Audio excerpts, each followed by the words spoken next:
한결같은 사랑으로 우리를 보살피시며 지난 한 주일도 우리를 보호하시고 지켜주신 하늘에 계신 우리 하나님, 주님을 찬양하고 감사를 드립니다. 오늘 행복한 안식일 다시 우리에게 주셔서 살아계신 우리 하나님 앞에 우리의 심령을 다하여 기도하며 우리의 온 영을 다하여 찬양하고 주의 귀한 말씀을 들을 수 있는 예배의 시간을 주시니 감사합니다.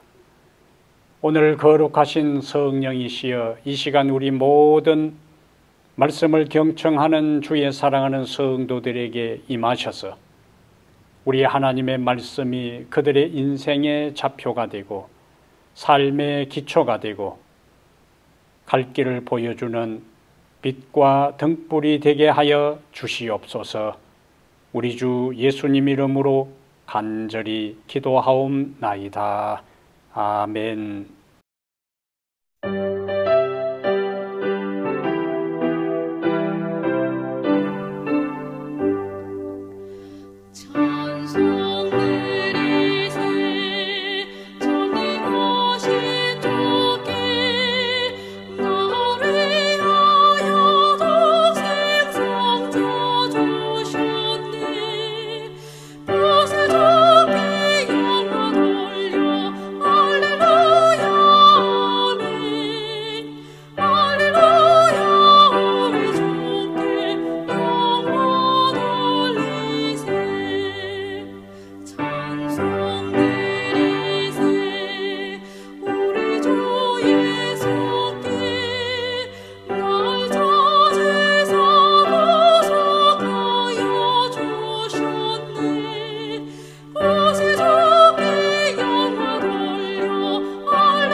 예수님을 사랑하고 그분의 말씀을 사모하는 사랑하는 성도 여러분, 안녕하십니까?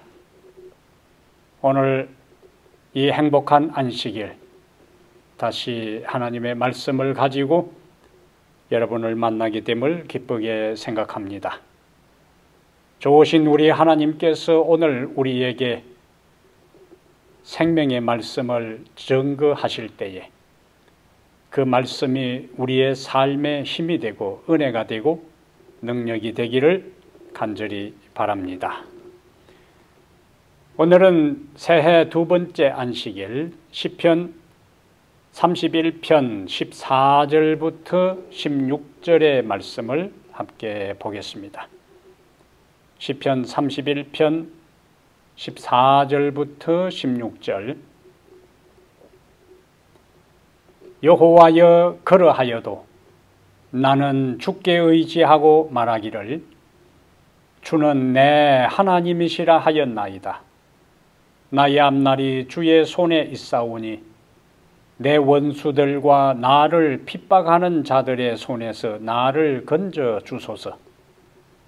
주의 얼굴을 주의 종에게 비추시고 주의 사랑으로 나를 구원하소서. 16절까지 말씀을 함께 보았습니다. 오늘은 시편 31편 14절부터 16절을 중심으로 해서 나의 앞날이 주의 손에 있사오니, 나의 앞날이 주의 손에 있사오니, 이런 제목으로 하나님 말씀을 함께 상고하려고 합니다. 2021년 새해를 맞은 지도 벌써 9일이 되었습니다. 올 1년 동안 어떤 일이 우리를 기다리고 있으며 무슨 일을 당할지 우리는 아무도 모릅니다. 사람은 누구나 고통 없는 인생을 기대하지만 그런 삶은 이 땅에서 존재하지 않지요. 성경에 등장하는 믿음의 사람들, 신앙인의 삶도 예외는 아니었습니다. 시편에는 감사와 찬양의 시도 있지만은 그러나 대부분은 고난의 골짜기를 지나면서 자신의 고통과 고난을 하나님께 눈물로 탄원하는 그러한 탄식의 시들이 더 많습니다. 다윗이 기록한 오늘 본문이 포함된 시편 31편도 탄원의 시요, 탄원의 시 중에 하나가 됩니다. 우리가 시편 31편 전체를 읽어보면은 다윗은 여러 형태의 수많은 고난을 동시다발적으로 당하고 있었던 것을 우리가 발견할 수 있어요. 31편의 많은 구절에서 다윗은 자신이 처한 현실적인 고통의 문제를 하나님 앞에 절규하듯 쏟아내고 있습니다. 4절과 13절에는 암살팀이 그를 제거하려고 노리고 있는 것을 이야기해요. 9절에서 그는 자기가 받는 고통으로 인해서 눈과 영혼과 몸이 쇠하였다고 호소합니다. 10절에서는 인생을 슬픔으로 보냈고 지난 세월을 탄식으로 보냈다면서 그 슬픔과 탄식이 얼마나 극심했으면 나의 뼈가 쇠했다고 탄식합니다.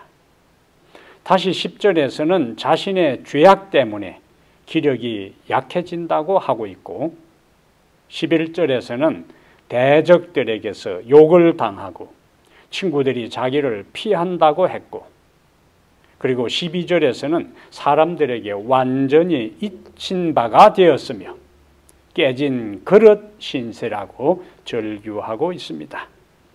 이것이 당시 다윗이 처한 상황이었어요.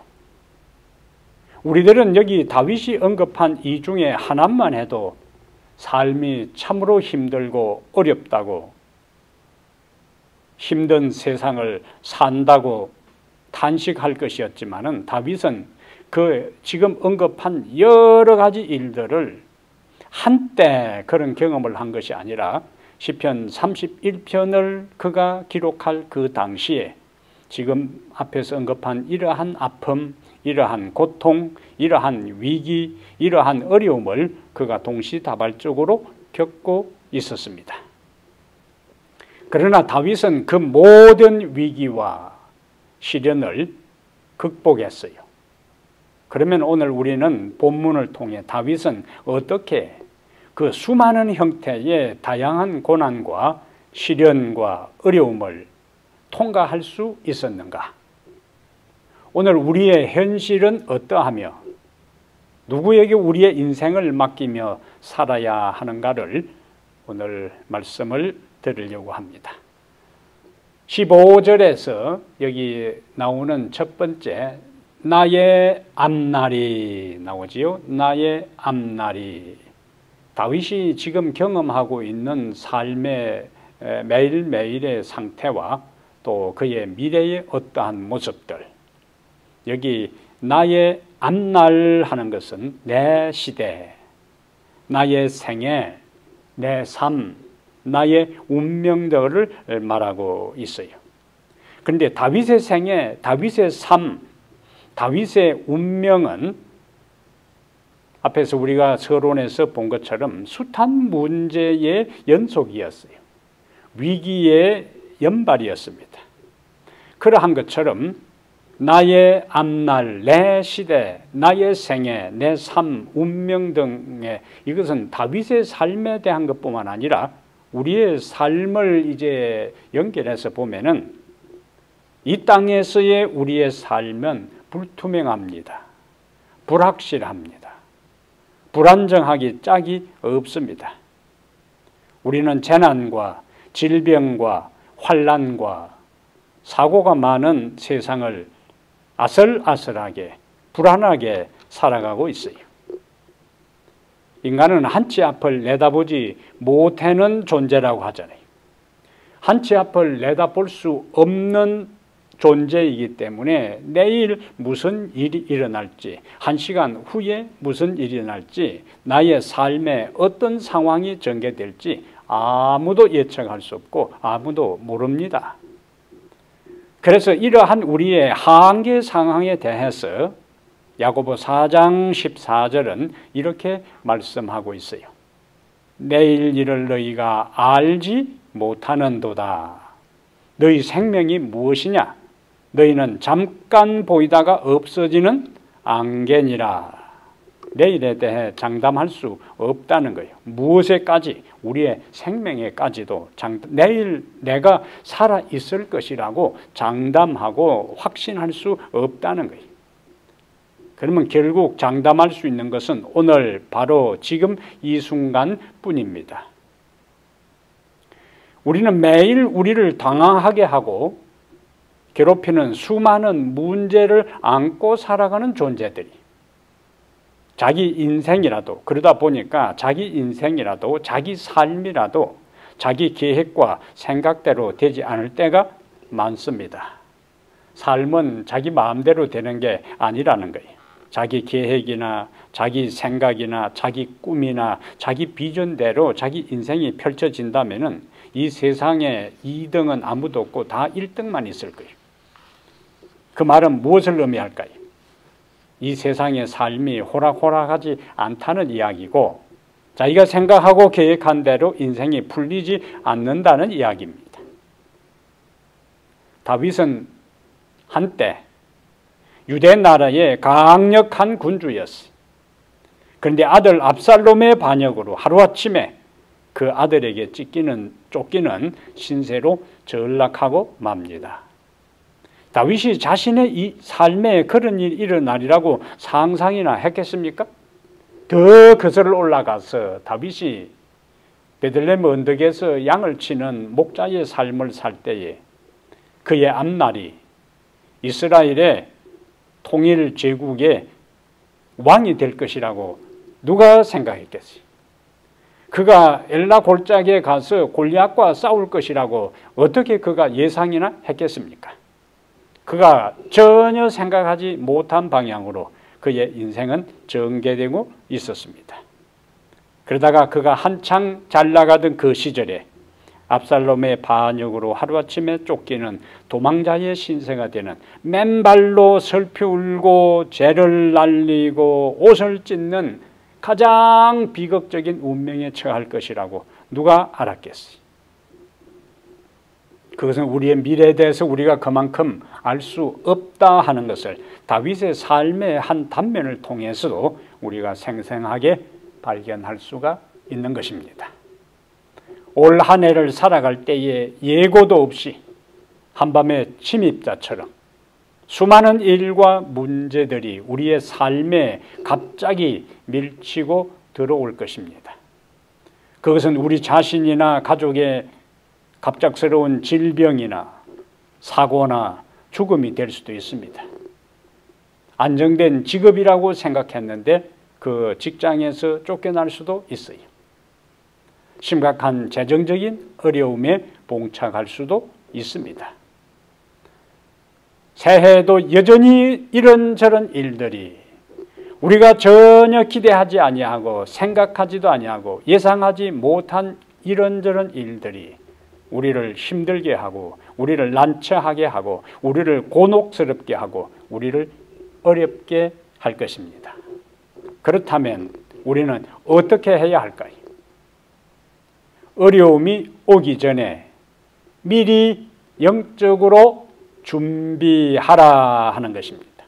어려움이 오기 전에 미리 영적으로 준비하라. 다윗은 위기에 처하기 전에 시편 31편 그가 동시다발적인 다양한 형태의 어려움과 위기에 직면하고 처하기 전에 그는 이미 하나님을 개인적으로 잘 알고 있었습니다. 다윗이 시편 31편에 기록된 다양한 형태의 어려움을 만나기 전에 그와 같은 궁지에 몰리기 전에 하나님을 잘 알고 있었다는 것을 31편을 통해 어떻게 우리가 알 수 있을까요? 다윗은 31편에서 하나님의 다양한 속성을 언급하고 있습니다. 1절과 19절과 20절에는 그분은 피난처로 다윗은 노래하고 있어요. 2절과 3절에서 여호와 하나님은 그에게 견고한 바위와 반석이 된다고 노래합니다. 그리고 2절과 22절에서는 기도를 들으시고 응답하시는 분으로 말씀하고 있어요. 다시 2절과 3절에는 구원하는 산성, 5절에는 진리의 하나님 여호와, 7절과 16절과 21절에는 인자와 사랑을 노래하고 다시 7절에는 하나님은 고난을 보시고 환난을 아시는 분으로 소개합니다. 9절에는 은혜로우시고 그리고 9절부터 13절에는 여호와는 용서하시고 거절하지 않으시는 분으로 그리고 19절에는 은혜를 쌓아두시는 분으로 다윗은 여호와를 노래하고 있어요. 다윗은 이러한 하나님의 품성을 위기를 만나기 전에 알고 있었기 때문에 시련의 때에 바로 평소에 알고 있었던 그 하나님께 도움을 간구할 수 있었습니다. 우리의 삶이 문제투성이고 불확실하기 때문에 그러한 두려운 비상사태를 위해서 우리는 미리 영적으로 준비해야 되는데 잠언 1장에서는 미리 준비해야 될 것을 우리에게 이렇게 강조합니다. 잠언 1장 24절부터요. 지혜로 상징된 우리 여기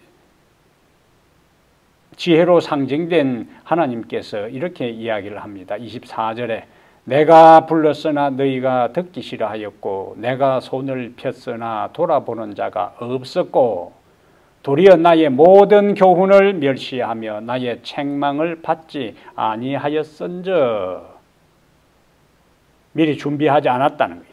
하나님께서는 그에게 말씀하셨고 지혜를 주시기를 원했고 돌이키라고 했고 부르고 했지만은 또 구원하려고 손을 폈지만은 듣기도 싫어하고 돌아보는 자도 없었고 교훈은 멸시하고 책망은 받지 아니했다 그랬어요.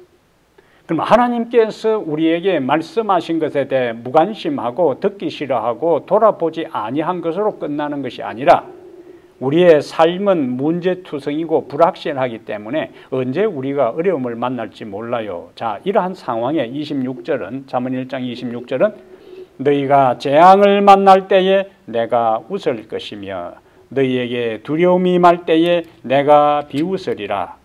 너희의 두려움이 광풍같이 임하겠고 너희의 재앙이 폭풍같이 이르겠고 너희에게 근심과 슬픔이 임하리니.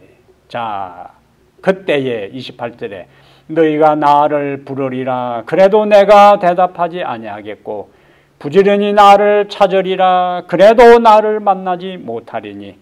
대저 너희가 지식을 미워하며 여호와 경외하기를 즐거워하지 아니하며 나의 교훈을 받지 아니하고 나의 모든 책망을 없인 여겼음이니라.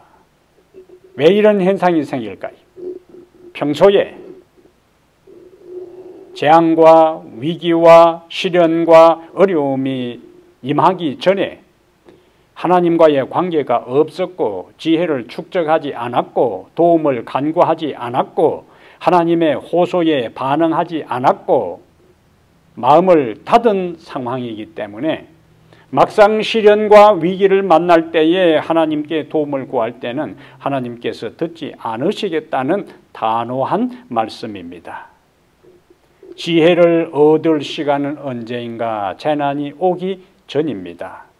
그러므로 아직 재난이 임하기 전에 폭풍우를 견디기 위해 그리스도께 깊이 영적인 뿌리를 내려야 하는 것입니다.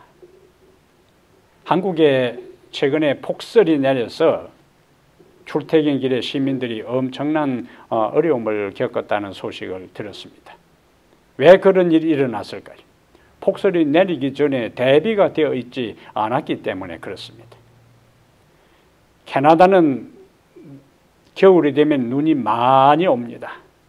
그런데 미리 대비가 되어 있기 때문에 눈이 오자마자 제설차가 총동원되어서 골목이나 고속도로나 막론하고 다 깨끗이 정리가 됩니다. 준비하는 것과 준비하지 않은 것에 이와 같은 차이가 극명하게 드러나는 거예요. 하나님과 그분의 말씀을 통하여 영혼의 양식을 우리는 안전할 때에, 편안할 때에, 태평의 시대에, 위기가 오기 전에, 공경에 처하기 전에, 고난의 골짜기를 통과하기 전에 미리 준비하고 있어야 합니다. 하나님의 호소의 음성이 있어도, 하나님의 부르는 음성이 있어도, 경고의 음성이 있어도 듣지 아니하고 무시하고 묵살하고 마음을 완고하게 했을 때는 불안한 인생을 살아갈 때에 문제투성인 삶과 불확실한 세상 가운데서 어려움에 직면할 때 피할 길이 없는 것입니다. 그러나 다윗은 동시다발적인 이러한 숱한 어려움을 직면하자마자 평소에 그가 알았던 하나님, 평소에 그가 깨달았던 하나님의 품성에 기초해서 바로 하나님께 도움을 간구하는 것을 볼 수가 있습니다. 위기를 만나기 전에 미리 준비하는 성도들 되시기를 축복합니다. 두 번째, 우리는 시편 31편 15절에서 나의 앞날이 주의 손에 있사오니, 나의 앞날이 주의 손에 있사오니, 이것은 우리 개인과 우리의 모든 삶은, 우리 개인과 우리 교회와 우리 가정의 모든 삶은 그분의 손에 달려있다. 나의 삶이 주의 손에 있사오니 하는 것은 우리의 모든 삶은 그분의 손에 있다. 다윗의 신앙 고백이, 이 말씀은 나의 생애, 나의 건강과 생명, 삶의 희로애락 등의 모든 것이 하나님의 주권 아래에 있다는 말씀을 강조하고 있는 것입니다. 우리는 성경에서 다윗의 생애를 보면은 다윗의 삶에 숱한 고비가 있었던 것을 알 수 있습니다. 그가 모시는 왕이면서 장인인 사울의 변덕이 심하여 몇 번이나 다윗은 죽을 고비를 넘깁니다. 그의 생애 말년에 평생 그의 신복으로 충성했던 요압이 그의 생애 말년에 아도니아의 반역에 참여하여 다윗을 배반하게 됩니다. 인간은 사실요, 자기 이익과 감정을 따라 한순간에 돌변할 수 있는 존재요. 영원히 변하지 않을 것 같은 우정도, 사랑도 변합니다. 관심도, 관계도 변합니다. 심지어 우리가 살아가는 물리적인 환경까지도 변해요. 우리가 잘 아는 가곡 가운데 이현상 시인이 작사한 내 놀던 옛 동산에 오늘와 다시 보니 산천 내 구란말 산천 억울한말 옛 시인의 허사로고 예 섰던 그 큰 소나무 버혀지고 엎구려.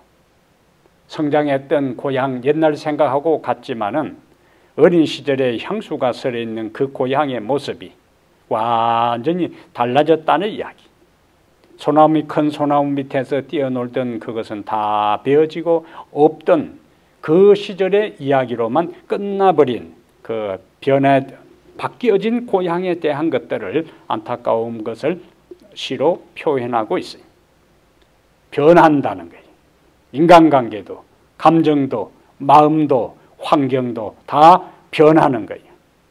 하지만 다윗의 하나님은 오늘 31절 2절과 3절에 보면은 하나님을 어떠한 분으로 다윗은 노래하는가? 견고한 바위와 산성이라 그랬어요.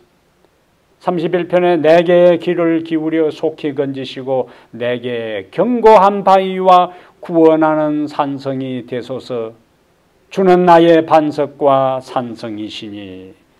반석과 산성이라는 하나님의 이미지는 변치 않으시는 분이라는 거예요.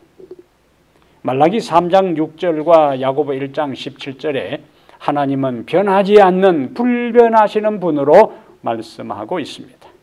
그분의 존재가 변하지 않고 그분의 능력도 변하지 않고 그분이 인간을 향한 약속도 변하지 아니하고 신실함에 변함이 없는 분이시기 때문에 우리는 그분을 경배할 수 있고 그분께 간구할 수 있고 그분을 신뢰하고 그분을 의지하고 그분을 따르고 그분께 우리의 삶 전부를 맡길 수가 있습니다. 다윗의 생애에서 여러 번 죽을 고비가 있었어요. 그런데 다윗이 오늘 31편 15절에서 노래한 것처럼 나의 앞날이, 나의 시간이, 나의 삶이 주의 손에 있사오니 했던 것처럼 여러 죽을 고비가 있었지만 그의 삶이 하나님의 손안에 있었기 때문에 그는 죽지 않았어요. 아무도 그의 생명을 빼앗을 수 없었습니다. 다윗의 아들 압살롬이 반란을 일으켜 왕궁을 접수한 후에 전개된 일련의 과정에서 하나님이 주권적으로 개입하신 것을 우리는 성경에서 발견할 수 있어요. 다윗은 왕궁을 빠져나와 압살롬이 그 왕궁을 접수하기 전에 소수의 군사와 그를 따르는 백성과 함께 도피 중에 있었습니다. 우리는 사무엘하 16장 17장에서 이때의 왕궁에서 압살롬과 그의 참모들에 의해 진행된 전략회의와 그 결정이 사무엘하 16장 17장에 기록되어 있음을 보게 돼요.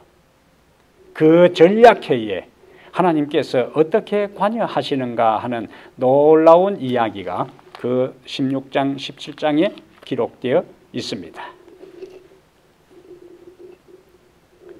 다윗의 참모였다가 이 압살롬 반역에 가담한 사람 중에 한 사람이 아히도벨입니다. 다윗의 훌륭한 책사였지만은 그가 충성스러운 신하의 도리를 하지 못하고 반란에 이제 가담하게 되는데 그가 이제 압살롬에게 제안을 합니다. 자기가 소수의 정예 군사를 이끌고 이 밤에 다윗을 추격하여 다윗만 죽이고 백성은 다 다시 데리고 오겠다고 이야기를 해요. 자, 그러한 이 아히도벨의 전략적인 제안에 대해서 사무엘하 17장 4절에 이렇게 기록하고 있습니다. 압살롬과 이스라엘 장로들이 다 그 말을 옳게 여기더라. 이스라엘 장로들이 했으니까 대부분의 이스라엘 지도자들이 압살롬 편에 반역에 가담한 것을 보게 돼요. 그리고 이 반역에 가담한 다윗의 신하였던 아히도벨의 그 제안에 대해 압살롬과 이스라엘 장로들이 다 그 말을 옳게 여기더라 그랬어요. 그 계략이 맞다는 거예요. 모두가 공감했어요. 만약에 그 압살롬과 장로들이 그 제안을 받아들여서 압살롬이 아히도벨에게 일단의 군사를 맡겨서 자기 아버지를 추격하고 그 다음에 제거한 다음에 백성들을 데리고 오라는 명령이 바로 떨어졌다면 다윗은 굉장히 불리한 상황에 놓여졌을 것입니다. 그런데 그 다음에 전개되는 상황이요. 압살롬은 다윗이 전략적으로 압살롬의 수하에 들어가게 한 참모 후세의 의견도 들어보자고 제안합니다. 이미 아히도벨의 제안에 대해 압살롬 본인뿐만 아니라 이스라엘 장로들이 다 그 제안을 정당하고 참으로 올바른 제안으로 받아들였음에도 불구하고 무슨 생각이 들었든지 압살롬은 자, 후세의 의견도 들어보자고 제안을 해요. 그리고 후세는 이제 이 아히도벨과 다른 측면에서 이 압살롬에게 다윗을 제거할 계획을 제안을 해요. 자, 이때에 사무엘하 17장 14절입니다. 여기 아주 중요한 표현이 있어요. 후세가 이제 계략을 다 설명하고 난 다음에 결론적으로 사무엘 저자는 이렇게 그 반응을 요약해요. 사무엘하 17장 14절에 압살롬과 온 이스라엘 사람들이 이르되, 자, 앞에는 압살롬하고 장로들이 아히도벨의 계략을 받아들였는데 여기는 온 이스라엘 사람들이 이르되 아렉 사람 후세의 계략은 아히도벨의 계략보다 낫다 하니. 자, 여기까지 하고 그 다음에 이제 표현 중요해요. 이는 이와 같은 반응이 압살롬과 온 이스라엘 사람들이 후세의 계략이 아히도벨의 계략보다 탁월하다고 판단하고 결론을 내릴 수 있었던 이유가 뭐냐? 이는 여호와께서 압살롬에게 화를 내리려 하사 아히도벨의 좋은 계략을 물리치라고 명령하셨음이더라. 아멘. 하나님이 간섭하신 거예요. 하나님이 개입하신 겁니다. 그 후 우리가 아는 대로 압살롬은 전쟁에서 패하여 죽고 다윗은 궁으로 다시 돌아오게 됩니다. 잠언 21장 1절에 왕의 마음이 여호와의 손에 있음이 마치 봇물과 같아서 그가 임의로 인도하시느니라. 임금의 마음이라 할지라도 하나님의 손 안에 있다. 모든 역사를 주관하시고 때와 기한을 정하시고 왕들을 세우시고 폐하시는 분은 우리 하나님이십니다. 그분이 역사의 주권자이시며 내 인생과 내 운명의 키를 가지고 있습니다. 주의 손, 이것은 바로 하나님의 능력과 주권을 의미해요. 그러므로 우리의 인생과 운명, 건강과 생명이 그분의 손에 있다는 것을 기억할 때에 우리는 어떤 상황에서도 마음의 여유를 가지고 하나님의 섭리에 모든 것을 맡기며 마음의 평안을 가질 수 있습니다. 올 1년 바로 이와 같은 진리를 따라 우리의 모든 삶은 그분의 손안에 있다는 것을 기억하고 확신을 가지고 이 해를 살아가게 되기를 축복합니다. 세 번째로 우리는 시편 31편 14절부터 16절에서 그러면 우리는 어떻게 해야 되는가? 우리의 모든 삶이 그분의 손에 있다면 우리는 어떻게 해야 하는가? 그분을 개인적으로 신뢰하고 그분께 기도하라. 그분을 개인적으로 신뢰하고 그분께 기도하라. 비록 하나님께서 주권자가 되시고 통치자가 되시고 온 우주의 하나님이시지만은 그분은 그분은 우리와 개인적으로 친밀하게 우리에게 다가오시는 분입니다. 그래서 31편 7절에서 다윗은 이렇게 이야기를 합니다. 7절에 내가 주의 인자심을 기뻐하며 즐거워할 것은, 그 다음에요, 주께서 나의 고난을 보시고 환난 중에 있는 내 영혼을 아셨으며 주님은 우리의 고난을 보시고 환난 중에 있는 우리의 영혼의 고뇌와 고통과 갈등과 아픔을 다 아신다 그랬어. 그러므로 우리는 고난 중에서도 그분이 우리를 돌보실 것을 확신할 수 있습니다. 하나님이 주권자 되시지만은 개인적인 나의 하나님이라고 내가 믿을 때 외행적인 상황은 불안한 상황이고 불투명한 상황이고 불확실한 상황이라 할지라도 우리는 그분으로 인하여 내적인 평안을 경험할 수 있습니다. 다시 31편 14절에서 다윗은 이렇게 표현하여 오늘 본문에요. 여호와여 그러하여도 나는 주께 의지하고 말하기를 주는 내 하나님이시라. 주는 내 하나님이시라. 여기서 내가 중요한 거예요. 그의 손에 우리의 나를 붙들고 계시는 분은 나의 하나님이시라는 거예요. 주는 내 하나님이시라는 고백입니다. 이러한 고백이 있을 때에 나의 원수들이 나에게 무엇을 한다 할지라도, 친구들이 나를 버린다 할지라도, 사람들이 나를 배반한다 할지라도, 사람들이 나를 떠나간다 할지라도, 사람들이 나를 모욕한다 할지라도 나는 주님을 신뢰하겠다 하는 다윗의 고백을 우리는 여기서 발견할 수 있습니다. 14절에 여호와여 그러하여도 나는 주께 의지하고 말하기를 주는 내 하나님이시라 하였나이다.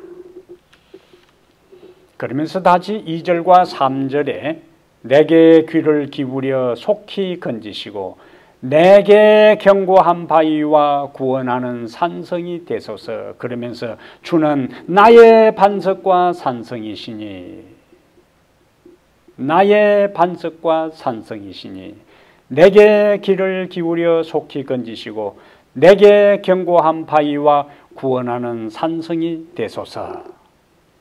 주는 나의 반석과 산성이시라는 것은 주님은 나와 개인적인 관계를 맺고 있는 분이라는 거예요. 그렇기 때문에 나는 그분을 신뢰할 수 있다는 거예요. 주님은 나의 현재의 위기와 공경의 때에 나의 바위가 되시고 나의 산성이 되시고 나의 피난처가 되시고 나의 요새가 된다는 다윗의 고백입니다. 다윗은 이미 알고 있는 하나님의 품성에 근거하여 그분을 자신의 하나님으로 고백합니다. 그리고 그분을 신뢰한다고 의지한다고 고백해요. 그리고 건져달라고 구원해달라고 간구하는 거예요. 15절에 나의 앞날이 주의 손에 있사오니 내 원수들과 나를 핍박하는 자들의 손에서 나를 건져 주소서. 16절에 주의 얼굴을 주의 종에게 비추시고 주의 사랑하심으로 나를 구원하소서. 이미 알고 있는 하나님의 품성에 근거하여 자신의 하나님으로 고백하고 건져달라고 간구하는 다윗의 모습입니다. 예수님께서요 십자가 위에서 7마디 말씀을 하셨는데 그것은 우리가 십자가의 7마디 말씀 가상칠언이라 그래요. 그 중에 하나가 누가복음 23장 46절에 아버지 내 영혼을 아버지 손에 의탁하나이다. 내 영혼을 아버지 손에 의탁하나이다. 이것은 바로 다윗이 시편 31편 5절에서 노래한 그것을 예수님께서 그대로 십자가 위에서 최악의 고통 가운데서 인간의 죄를 감당하는 온 인류의 죄악이 그의 심장을 파쇄하고 짓누르는 그 고통의 순간에 자신의 주권자 되시고 개인적인 하나님께 예수님은 기도합니다. 시편 31편 5절의 말씀은 이거예요. 내가 나의 영을 주의 손에 부탁하나이다. 이 표현을 예수님은 십자가 위에서 누가복음 23장 46절에 내 영혼을 아버지 손에 의탁하나이다 이렇게 기도한 것입니다. 그렇게 할 때에 하나님께 의탁하고 하나님을 찾고 하나님을 붙잡음으로 그 모든 고통을 이길 수 있었고 인간의 죄를 속죄하는 그 사명을 완수하고 다 이루었다 하고 승리의 외침을 온 우주에 울리는 음성으로 그가 외칠 수 있었습니다.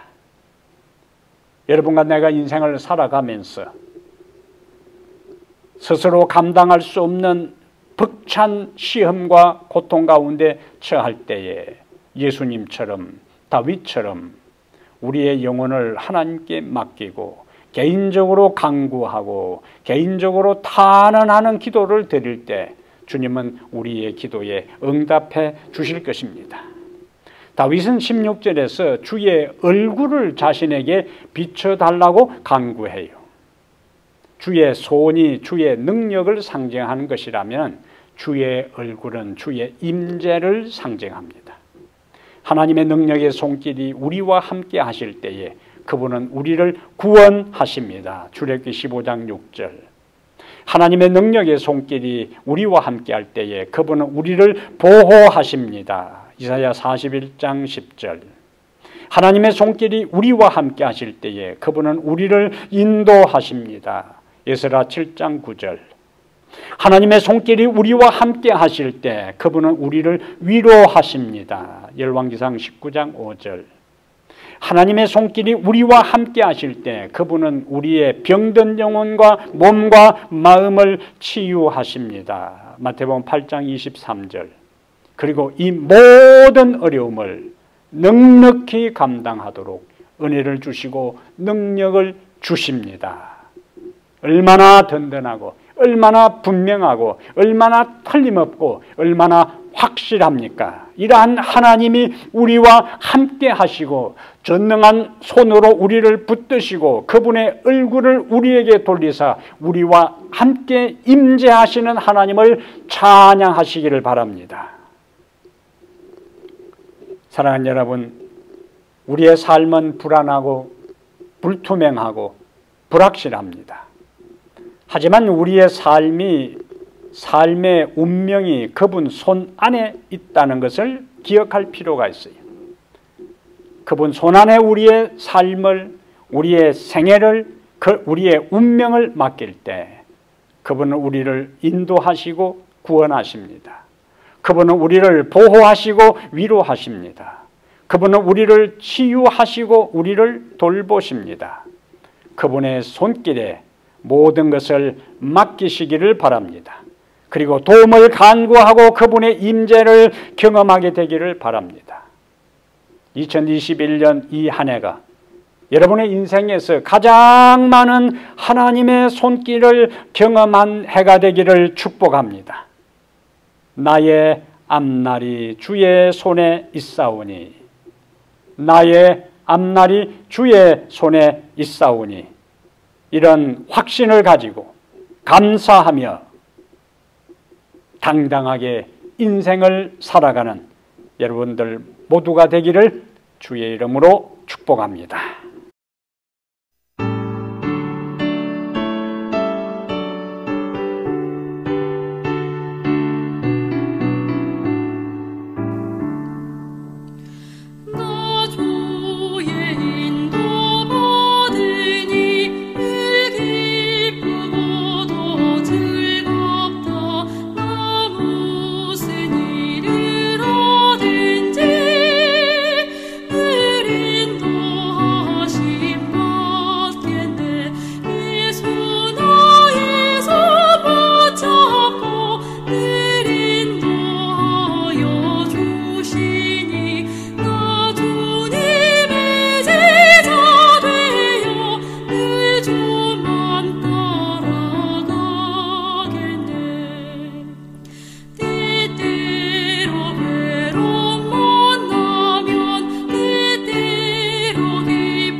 주인 되시는 우리 하나님, 나의 앞날이 주의 손에 있사오니 이 고백과 이 노래와 이 간증이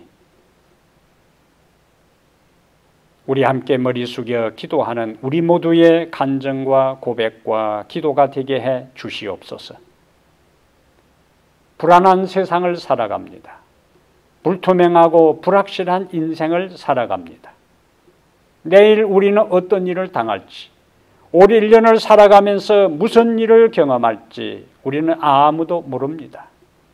그러나 하나님이시여, 우리의 모든 삶의 문제를 주님께 내려놓을 때, 맡길 때, 의탁할 때 주님은 우리를 구원하시고 보호하시고 인도하시고 해결하시고 우리와 함께 임재하시는 여호와 하나님이 되신다는 위대한 약속을 오늘 주셨사오니 그 하나님을 바라보고 우리의 인생의 모든 문제를 주의 손에 의탁하고 올 1년을 살아가게 해 주시옵소서.